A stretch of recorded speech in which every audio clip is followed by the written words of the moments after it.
வாங்கங்க, இன்றைக்கி நாம் செட்டிநாடு ஸ்பெஷல் கந்தரப்பம் எப்படி செய்யலான்னு பார்க்கலாம். 1 டம்ளர் அளவு பச்சரிசி எடுத்துக்கலாம், 1/4 டம்ளர் அளவு உளுந்து எடுத்துக்கலாம், 2 ஸ்பூன் அளவு கடலைப்பருப்பு எடுத்துக்கலாம். இது எல்லாத்தையுமே நல்லா கழுவி எடுத்துகிட்டு வந்துடலாங்க. இந்த அளவுக்கு சுத்தமாக கழுவி எடுத்துக்கோங்க. தேவையான அளவு தண்ணி சேர்த்துக்கலாம். இது 2 மணி நேரம் ஊற வச்சிடலாம். 2 மணி நேரம் ஊறிடுச்சுங்க.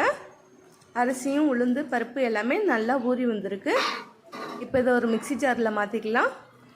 நைஸாக அரைச்சிட்டு வந்துடலாங்க. தண்ணி கம்மியாக சேர்த்து அரைங்க. இந்த அளவுக்கு கெட்டி பதமாக இருக்கணும். இதில் ஒரு 5 ஏலக்காய் சேர்த்துக்கலாம். 1 கிண்ணம் அளவு தேங்காய் துருவல் சேர்த்துக்கலாம். தேங்காய் துருவல் வந்து ஆப்ஷனல் தாங்க, நீங்கள் தேவைன்னா சேர்த்துக்கங்க, இல்லைன்னா அவாய்ட் பண்ணிக்கலாம்.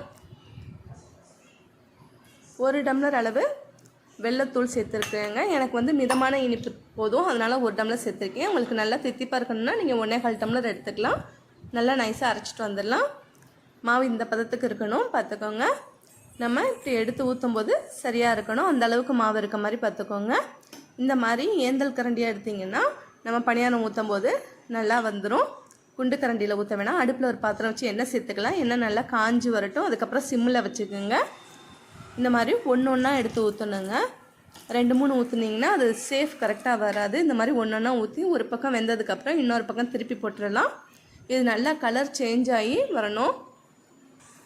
பாருங்கள், இந்த அளவுக்கு கலர் வந்ததுக்கப்புறமா நம்ம இதை வந்து எண்ணெயை நல்லா வடிச்சிட்டு எடுத்துக்கலாம். அவ்வளோதாங்க, சூப்பரான கந்தரப்பம் நமக்கு ரெடி ஆயிடுச்சு.